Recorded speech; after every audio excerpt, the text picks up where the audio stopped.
আপনি যদি নিয়ত ভালো করেন তাহলে নিশ্চয়ই আপনার কর্ম ভালো হবে। আর যদি নিয়ত খারাপ থাকে ভালো কর্ম আপনার দ্বারা সম্ভব হবে না। কেন না? আপনার আমার সমস্ত তিনি শত্রু হচ্ছে শয়তান। শয়তানকে আল্লাহ বলেন ইন্নাহু লাকুম আদুউম মুবিন, নিশ্চয়ই শয়তান হচ্ছে তোমাদের প্রকাশ্য শত্রু। আমাদের প্রকাশ্য শত্রু হচ্ছে শয়তান। এই শয়তান কিন্তু আমাদের প্রকাশ্য শত্রু। সর্বপ্রথম মানব জাতির আদিপিতা সাইয়্যিদুনা হযরত আদম আলাইহিস সালাম এবং মা হাওয়া আলাইহিস সালামকে জান্নাতের মধ্যে এই শয়তান ধোঁকা দিয়েছিলেন, ঠিক কি না?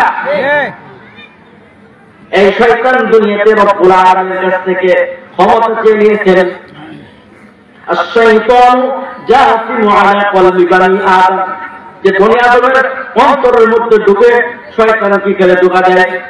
নামাজে যখন দাঁড়িয়ে যায় তখন ধোঁকা দেয়। নামাজে যখন দাঁড়ায় তখন শয়তান কি করে ধোঁকা দেয়। আমি কথা বলতে আপনারা মিলিয়ে নেন। আমরা অনেকে আছি সুন্দর করে নামাজের নিয়তে ওযু করে বাড়ি থেকে মসজিদে আসি।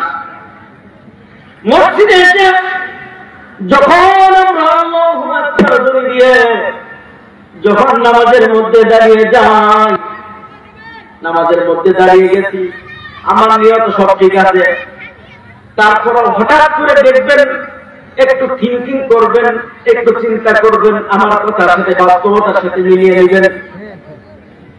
নামাজের মধ্যে যখন দাঁড়িয়ে যায় তখন শয়তান আমাদেরকে ধোঁকা দেয়। অনেক কিছু মনে হয় কিনা? আমরা তো হয় না, আমার কিন্তু হয়। নামাজের মধ্যে দাঁড়িয়ে অনেক চিন্তা মাথার মধ্যে চলে আসে, আবার কিন্তু রিফ্রেশ হই। নামাজে দাঁড়িয়েছি, নামাজে দাঁড়িয়ে যায় তখন শয়তানে ধোঁকা দেয়। মুসলিম শরীফের হাদিসের মধ্যে আছে খিনজাব নামে একটা শত্রু আছে। এই পৃথিবীতে দুইটি দল আছে। কয়টি দল?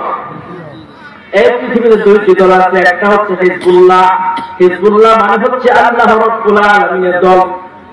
আরেকটা হচ্ছে হিজবুশ শাইতান, শয়তানের দল। এই শয়তানের দলের মধ্যে শয়তান কিন্তু বিভিন্ন মানুষকে বিভিন্ন ধরনের সৈনিক নিযুক্ত করে বিভিন্ন ভাবে নিযুক্ত করে দিয়েছেন। নামাজের মধ্যে ধোঁকা দেওয়ার জন্য তার একটা বাহিনী আছে। মাদ্রাসায় যে সমস্ত ছাত্ররা করে তাদেরকে ধোঁকা দেওয়ার জন্য এক ধরনের শয়তান আছে। যারা নামাজে তাদেরকেও ধোঁকা দেওয়ার জন্য এক ধরনের শয়তান আছে। যারা মাঝে মাঝে নামাজ পড়ে তাদেরকেও ধোঁকা দেওয়ার জন্য শয়তান আছে। আছে না? তো নামাজের মধ্যে এক প্রকার শয়তান আছে যারা আমাদেরকে ধোঁকা দেয়। সেই শয়তানের নাম হচ্ছে খিনজাব। কোন থাকবে তো জানেন কিনা? কোন থাকবে?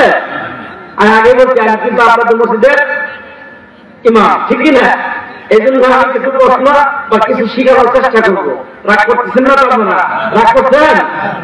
আমি কিন্তু আপনাদের সামনে অনেক খুশি হয়েছি, কারণ অনেকদিন আপনাদের এখানে আসছি, বসছি, খাইছি, আলোচনা করেছি। এই জন্য আপনাদের দেখে আমার মনটা খুশি হয়ে গেছে। নামাজের মধ্যে ধোঁকা দেয় সেই ঘটনার নাম কি?